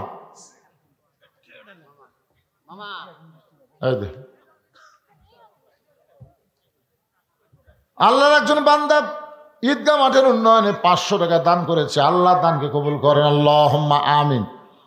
প্রবাসীর পক্ষ থেকে একটা লোক নাই, কত টাকা কামাই করে আপনাকে দিচ্ছে ভাই। আপনারা খালি খাচ্ছেন আর মজা মারতেছেন। আজকে তার ভালো থাকার জন্য, বিদেশে সুস্থ থাকার জন্যে একটা প্রবাসীর বাবা, ছেলে, মা, ভাই যাই আছেন 1,000 টাকা দেন না কেন? যেহেতু আমার প্রবাসী ভাইয়ের জন্য দোয়া করেন, প্রবাসী বাপের জন্য দোয়া করেন, চাচার জন্য দোয়া করেন। এ দোয়া চাইও তো আপনার দেওয়া দরকার। আল্লাহর একজন বান্দা 100 টাকা দান করেছে। আল্লাহ দানকে কবুল করেন। আল্লাহুম্মা আমিন।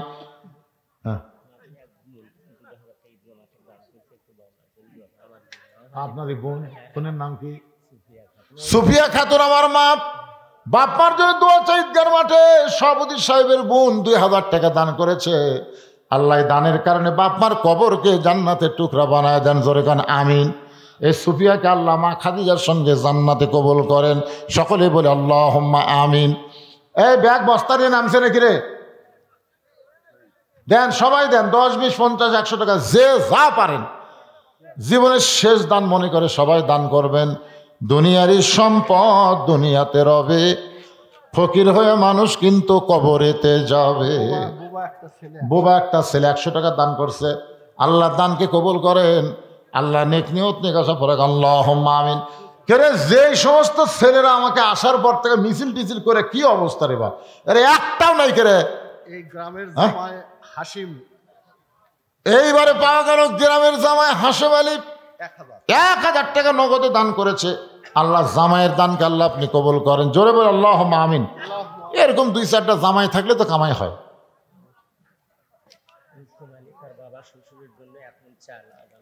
রস্তম আলী তার বাবা এবং শ্বশুরের জন্য আগামী বছরে ইসালে সওয়াবের জন্য 1 মণ চাল দান করেছে।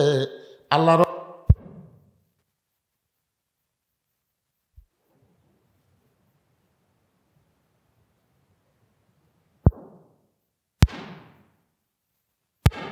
বছর মাহফিল হবে, মাহফিলের জন্য আল্লাহর রাস্তায় দিলাম, এরকম নিয়ত করে দেন না কেন? দেন, সবাই দেন। এই বিষ্ণুপুরের যারা আছেন আমার সামনে যে এতক্ষণ আওয়াজ শুনতেছেন, এই বিষ্ণুপুর দক্ষিণ পাড়ার যারা আছেন তারা একটা হাত তোলেন তো দেখি।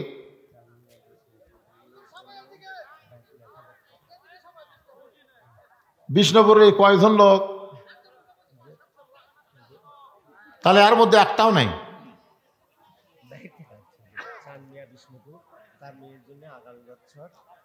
সান মিয়া বিষ্ণুপুর তার মেয়ের জন্য আগামী বছর ইসাল সওয়াব মাহফিল 1,000 টাকা দান করবে। আল্লাহ তার দান কবুল করেন।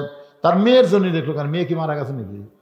আরে মেয়ের কবরকে আল্লাহ জান্নাতের টুকরা বানায় দেন। দেখেন, মেয়ের জন্য বাবার মন কান্দে, তাহলে বাবার জন্য কি মেয়ের মন কান্দবে না? আপনাদের যাদের বাবা, দাদা, দাদি, নানা, নানি, মা, জননী কবরে চলে গেছে, এই মায়ের জন্য, বাবার জন্য সবাই আল্লাহর রাস্তায় একটু দান করেন। দেন, ব্যাগের গামছার মধ্যে দেন। বাবা সবাই দেন। দানে কারিগো পিতা মাতা, সুখে রাইকো কবরে, নূরের টুপি পরাইয়া উঠাবেন রোজা হাসরে।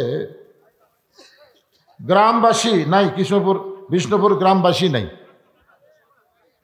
উপস্থিত ব্যক্তিবর্গ, মা বোন ইত্যাদি সকলের কাছে দান চাওয়ার জন্য একটা স্লিপ দিছে আমার হাতে, যে যাই হোক জামাই দেওয়া শুরু করলাম, কিন্তু জামাইয়েরা কাম ভালো করলো না। প্রবাসী একটাও নাই, ঘরে ঘরে প্রবাসী আছে, অথচ একটা প্রবাসীর পক্ষে একটা টাকা দান করলো না। যারা এই যে ভিডিওর মাধ্যমে লাইভ হচ্ছে, লাইভ কিন্তু বিদেশটা দেখতেছে। আপনার গ্রামের লোকেরা কোন কোন দেশে থাকে তারা কিন্তু আজকে দেখতেছে, আর চিন্তা করতেছে এই হারে টাকা পাঠাই রে, আর কি কাম করলো রে, একটাও চেতলো না। আপনাদের কারো বাপ কারো ভাই এরকম কেউ যায়নি কেন? সোনার সানেরা একটা লোক উঠলেন না? এই প্রবাসী জামায়ের তাও 2-4 জন পাওয়া গেছে, প্রবাসীর একটাও নাই। যুবক শ্রেণীর কথা বলতেই পিছন থেকে একজন 5,000 টাকা দিছে, সামনে থেকে এখনো কোনো যুবক দান করেনি। গ্রামবাসী তো আমার সামনে নাই। একটু জিকির করেন লা ইলাহা ইল্লাল্লাহ, লা ইলাহা ইল্লাল্লাহ, জোরে লা ইলাহা ইল্লাল্লাহ, লা ইলাহা, লা ইলাহা ইল্লাল্লাহু মুহাম্মাদুর রাসূলুল্লাহ সাল্লাল্লাহু আলাইহি ওয়াসাল্লাম। আচ্ছা, এই যে মাহফিল করতেছে, আপনারা যে বিষ্ণুপুর এলাকার মাহফিল করতেছেন, টাকা কি আগে বাড়ি বাড়ি তুলছেন নাকি? হ্যাঁ, তো সেই কথা আমাকে আগে খবর না, কাম আগেই সারছে। ভালো গাড়ির টিকিট কিন্তু গাড়ির মধ্যে হয় না, এটা কাউন্টারে হয়, ধরে কোন ঠিক না? এরা কাউন্টারে কাম সারছে। আমি চিন্তা করি কে রে, বিষ্ণুপুরের লোকগুলো চেতপি না, আর আগেই কাম সারছে। জামাইয়ের থেকেও দিছে, একটা জামাইও কারা ফাঁকি দেয়নি, সবগুলোর থেকে কাম সারছে।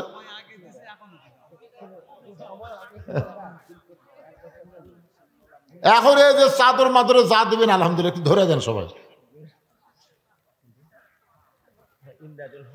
ইমদাদুল হোসেন মোলাম গাড়ি দোকানদার, ঈদগাহ মাঠের জন্য 1 বস্তা সিমেন্ট দান করবে। আল্লাহ তার দানকে কবুল করেন। সকলে বলে আল্লাহুম্মা আমিন, জোরে বলে আল্লাহুম্মা আমিন। হুজুর সাহেব, আমার আব্বা কি আসলে আর কি 8 বছর মারা গেছে, হাজি সাহেব গত বছর। হ্যাঁ, গত বছর। তারই আমি ছেলে, আমার ছেলে বিদের সাথে 10,000 টাকা দান করে। আপনার ছেলের নাম কি? আমার ছেলের নাম মুর্শেদ, আর আমার আব্বার নাম হলো আফসার আলী। আলহাজ আফসার আলী দুনিয়া থেকে বিদায় নেওয়ার কারণে তার নাতি বিদেশে থাকে। 10,000 টাকা ধরে বলেন মারহাবা। আল্লাহ, দাদা কবরটা বুঝতেছে, নাতি কাক কয়। আল্লাহ দাদার কবরকে জান্নাতের টুকরা কবুল করেন। নাতি যেখানে আছে ভালো যেন থাকে, কামার যেন বরকত হয়। বিদেশের সমস্ত চক্রান্ত থেকে, আসমানি বালা জমিনের বালা থেকে আল্লাহ হেফাজত করেন। জোরে কোন আমিন। আর কেউ আছেন?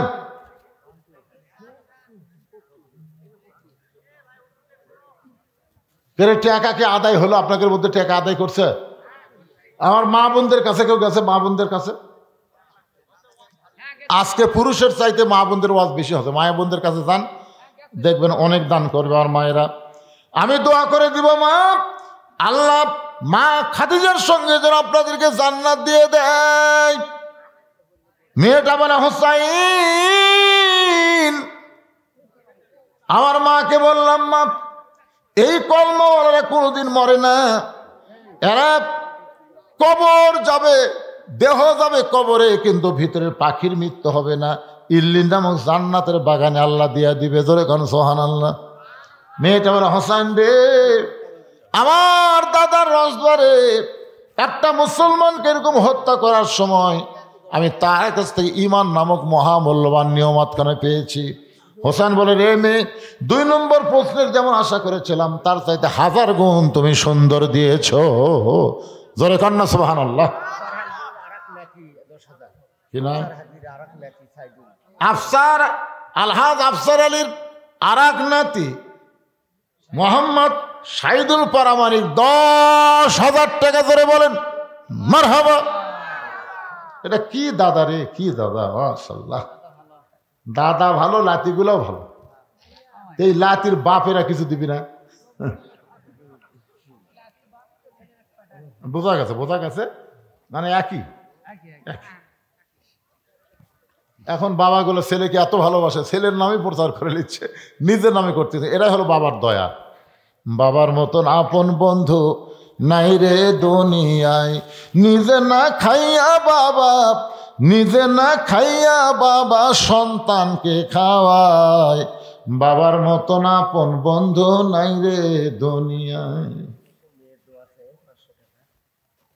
হানিফ হোসেন মেয়ের জন্য দোয়া চাইয়া 500 টাকা দান করেছে নগদে।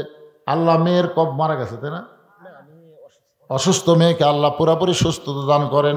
জোরে বলে আল্লাহুম্মা আমিন, জোরে বলে আল্লাহুম্মা আমিন। এবার ওমর ফারুক বলে, হোসাইন 3 নম্বর প্রশ্ন করো। হোসেন বলে, রে মেয়ে, আমার 3 নম্বর প্রশ্ন হলো বিবাহের পরে, বিবাহের আগে না বিবাহের। কথা খেয়াল করে শুনবেন। 14 ফেব্রুয়ারি যতগুলা ওয়াকাম হবি, এটা বিয়ার পরে হবি না আগে হবি? ছেলেরা ওই সাইড থেকে 2-1টা আগে কয়, ইদিকে চেতে না কে রে।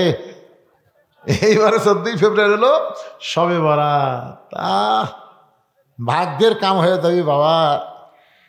হোসেন বলতেছে, রে মেয়ে, আমার 3 নম্বর প্রশ্ন হলো বিবাহের পরে আমার সঙ্গী তোমার থাকতে হবে। এখান থেকে বোঝা গেল বিবাহের আগে কোনো কিছু করা জায়েজ নাই, যা কিছু হবে বিবাহের কখন। সবাই একটু হোসেনের সঙ্গে আপনারা একমত না দ্বিমত? হোসেন কি জান্নাতি যুবকদের সর্দার। আর জান্নাতি যুবক কারা হবে? আমরা সবাই। আপনার মনে করছেন যে বুড়াগুলো সর্দার অন্য কেউ হবে, তা না। প্রত্যেকটা জান্নাতি পুরুষকে আল্লাহ যুবক বানায় দিবে। সেই যুবকদের সর্দার হবে সাইদুস শাবাবে আহলিল জান্নাহ ফাতেমা, সাইদুস শাবাবে আহলিল জান্নাত হাসান হোসাইন রাদিয়াল্লাহু তাআলা আনহুমা। জান্নাত যুবকদের সর্দার হবে 2 জন, একটা হলো হাসান আর একটা হলো হোসাইন। সেই হোসাইন কি বলতেছে, বিবাহের পরে আমার সঙ্গী তোমার থাকতে হবে। মেয়েটা খালি ফোঁপায় কান্দে। ওমর ফারুক বলে, মা, 2টা কঠিন প্রশ্ন হোসাইন করলো, তুমি সহজে উত্তর দিবার পারলা। এটা তো সহজ প্রশ্ন, উত্তর না দিয়ে তুমি কেন কাঁদতেছ? মেয়েটা বলে, আমিরুল মুমিনিন, আমি যদি বলি বিয়ের পরে হোসেনের সঙ্গে থাকবো, এই সস্তা উত্তর হোসেন খুশি হবে না। তাহলে ওমর ফারুক বলেন, তুমি কি বলবো? এবার মেয়েটা বলে, হোসেন রে, আল্লাহর একজন নবী ছিলেন, নাম হলো আয়ুব নবী। এই আয়ুব নবী কিন্তু একদিন বাদশা ছিলেন, নবী ছিলেন। আয়ুব নবীর অনেকগুলো বিবি ছিল, চাকর নকর, অনেক কিছু সহায় সম্পদ ছিল। কিন্তু আয়ুব নবী যখন অসুস্থ হয়ে গেল, দেহের মধ্যে পচন রোগ ধরলো, এক সময় আল্লাহ তার বাদশাহী কেড়ে নিলেন, এক সময় তার বিবিগুলো তাকে ছেড়ে সবাই চলে গেল, এক সময় ভাই বন্ধু সবাই আয়ুব নবীকে ছেড়ে গেল। এক সময় লোকালয়ের মানুষরা তার দেহের পচন দুর্গন্ধ হওয়ার কারণে তাকে জঙ্গলের মধ্যে ফেলে দিয়ে আইল। ওই আয়ুব নবীকে সবাই ছেড়ে গেলেও একটা বউ কিন্তু আয়ুব নবীর ছাড়ে নাই। সে বিবির নাম হলো রহিমা। এই রহিমা যেমন আয়ুব নবীর সঙ্গে সব সময় ছিল, বিবাহের পরে আমি আপনার সঙ্গে সব সময় থাকতে চাই। হোসেন বলতেছে, এই মেয়েকে বিয়ে করাতে আমার কোনো আপত্তি নাই,